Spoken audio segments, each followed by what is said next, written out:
because it wasn't just a term to describe a daddy or a papa. It was a term to describe endearment and a term to describe intimacy. So that when an adult comes in that culture and refers to their father as Abba, it's not just dad. It's not just this guy was responsible for me being on the planet. It's this is my Father. You understand the context? He belongs to me, and I belong to him. The Hebrew word father, which is used here for father, is pater, and it just means father. And that's how Jesus referred to God all the time. Father, pater, Father. But we come to this moment where Jesus is in the most difficult journey of his life. The Bible says he's in such agony that he's sweating drops of blood. And he's crying out to God. He's crying out to Father. And he begins with that word Abba. And what Jesus is literally saying, I believe, I've come to the conclusion that Jesus is saying, my Father, the Father. My Father. In other words, you are mine and I am yours. I am recognizing myself as a part of you and that you are a part of me. It's a term of endearment to say that something belongs to me. See, I can describe Krista as my wife. She is my wife. But it would be much different for me to look deep into her eyes and say, I love you, my wife. Mine. You are mine. And this is what Jesus is doing in this moment by crying out this word Abba. Jesus is literally saying, you are mine and I am yours. Abba, the Father.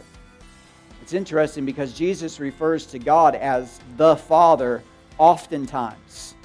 He is the Father. The reason Jesus refers to him as the Father is because he's not just Jesus' Father, but he's all of our fathers.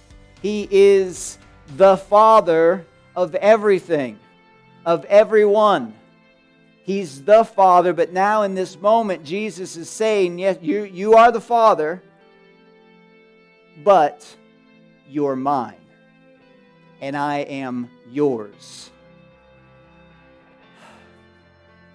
See, I'm not going to do it justice today. I'm just not going to do it justice. But I want to get to this place. I want to get to this place where I understand God as Abba, Father. That he's not just some distant father who wasn't active. He's not just some distant father who wasn't involved. But now he's come near. And he is mine and I am his. That's how David described God. God, you are my God and I am yours. And when Jesus gives this description as Abba, what Jesus is doing in this moment is he is positioning himself as a son. See, we have problems with fathers in our society as far as all of that is happening. Absentee fatherism and abusive fathers and whatever else. But I would also say we also have a sonship problem in our society. And that's a rabbit trail I don't have time to go down.